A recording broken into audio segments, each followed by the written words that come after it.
కనిష్క మీద నాకింతకు ముందే చాలా అనుమానాలుండేవి.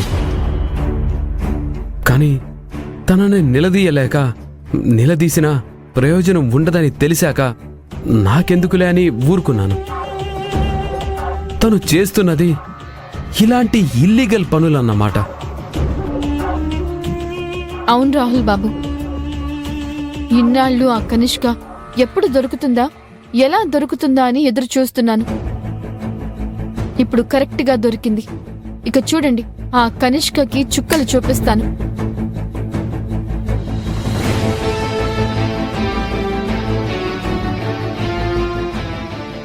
ఏం మాట్లాడుతున్నావు అభి? ఆ కనిష్కకి బుద్ధి చెప్పే టైం వచ్చింది. ఇక చూడండి, ఆ కనిష్కతో నేను ఆడబోయే ఆట. వద్దభి. వద్దు అంటే?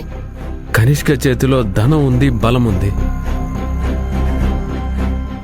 ధనం బలమున్న వ్యక్తి ముందు మనం నిలబడలేము, నిలబడి ఎదిరించలేము.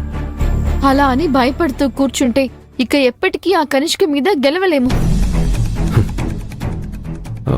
ఇప్పుడు కూడా తన మీద గెలిచేంత బలం మన దగ్గర లేదని చెప్తున్నాను.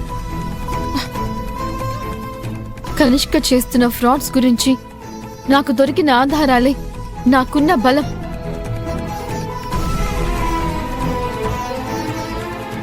నేను భయపడదలుచుకోలేదు. వెనకడుగు వేసే ఉద్దేశం అంతకన్నా లేదు. అభి, ఇంకొకసారి ఆలోచించు. ఆ కనిష్క మనకి, మన కుటుంబానికి ఎలాంటి గతి పట్టించిందో మర్చిపోయారా?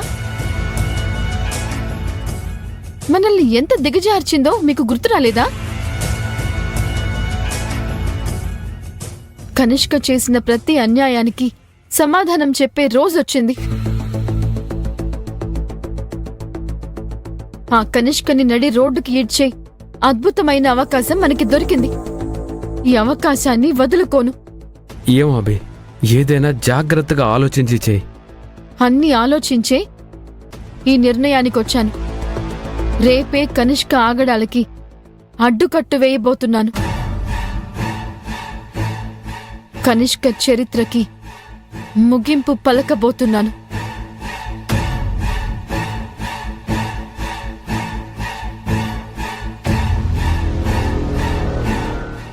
అమ్మో, ఈ అభికి డౌట్ వచ్చేసింది. కనిష్కని ఎలాగైనా ఇరికించడానికి ప్లాన్ చేస్తోంది. అభి ఆవేశం చూస్తూ ఉంటే రేపొద్దున కల్లా ఏం చేస్తుందో ఏంటో అని చాలా టెన్షన్గా ఉంది. ఇప్పుడేం చేయాలి? అభిని ఎలా ఆపాలి?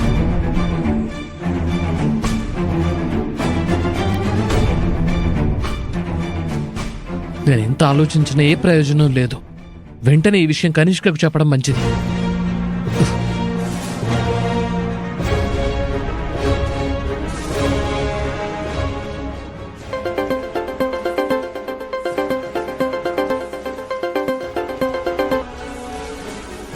చెప్పు బావా. కనిష్క, అభికి మన మీద డౌట్ వచ్చేసింది. ఇప్పుడేం చేయబోతుందో ఏంటో తలుచుకుంటేనే భయం వేస్తోంది. డౌట్ రావడం ఏంటి బావా? అసలేమైందో సరిగ్గా చెప్పు.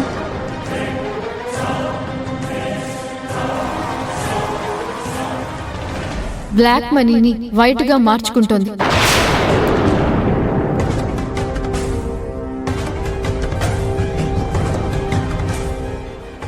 ఆ కనిష్కకి బుద్ధి చెప్పే టైం వచ్చింది. ఇక చూడండి, ఆ కనిష్కతో నేను ఆడబోయే ఆట. అభికి అకౌంట్లో తప్పులు తెలిసిపోయాయి కనిష్క. అభి ఎంప్లాయీస్తో కూడా మాట్లాడింది. ఆ లెక్కలు తీసుకొచ్చి రాహుల్కి చూపించి డీటెయిల్స్ అన్నీ గుచ్చిగుచ్చి అడిగింది. అభి మనకు తెలియకుండా అండర్ గ్రౌండ్లో చాలా వర్క్ చేసింది కనిష్క. గట్టిగానే ప్లాన్ చేయబోతోంది కనిష్క. కనిష్క, ఉన్నావా?